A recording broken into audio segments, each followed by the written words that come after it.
जालन्यामध्ये रानडुकरांचा धुडगूस, उभ्या पिकांची नासाडी, तीर्थपुरी मुरमा परिसरामधील शेतकरी चिंतेत. वन विभागाने वन्य प्राण्यांचा बंदोबस्त करण्याची शेतकऱ्यांची मागणी.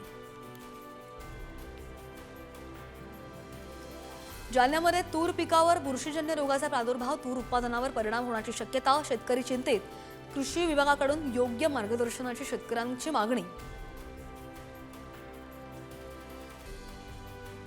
बऱ्याच पिकांवर येलो मोझॅक रोगाचा प्रादुर्भाव, मोझॅकमुळे पपईची पानं गळून शेतकऱ्यांचं अतोनात नुकसान, रोगामुळे पपई उत्पादक शेतकरी अडचणी.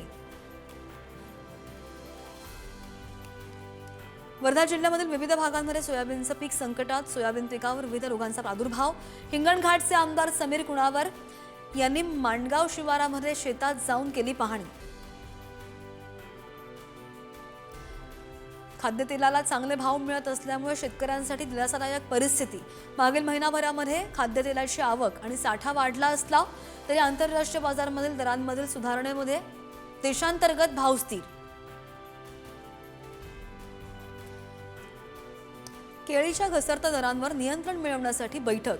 जळगाव आणि मध्य प्रदेशमधील बऱ्हाणपूरमधील जिल्हाधिकाऱ्यांची व्हर्च्युअल बैठक. बैठकीमध्ये केळीच्या दरामधील घसरण आणि व्यापारातील गैरप्रकारांवर सुद्धा चर्चा.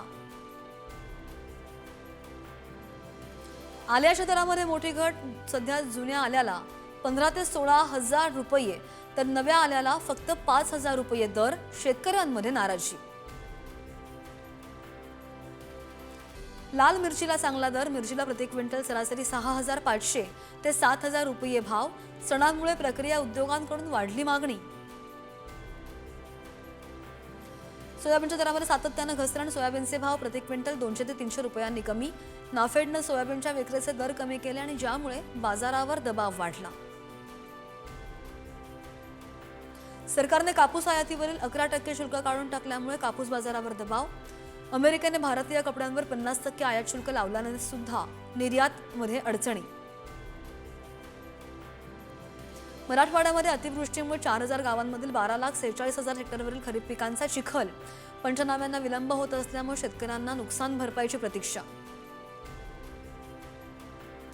जालन्यामध्ये सतत झालेल्या मुसळधार पावसामुळे द्राक्ष बागांवर करप्या रोगाचा प्रादुर्भाव. द्राक्षांच्या पानांची गळती होत असल्यामुळे शेतकरी चिंतेत.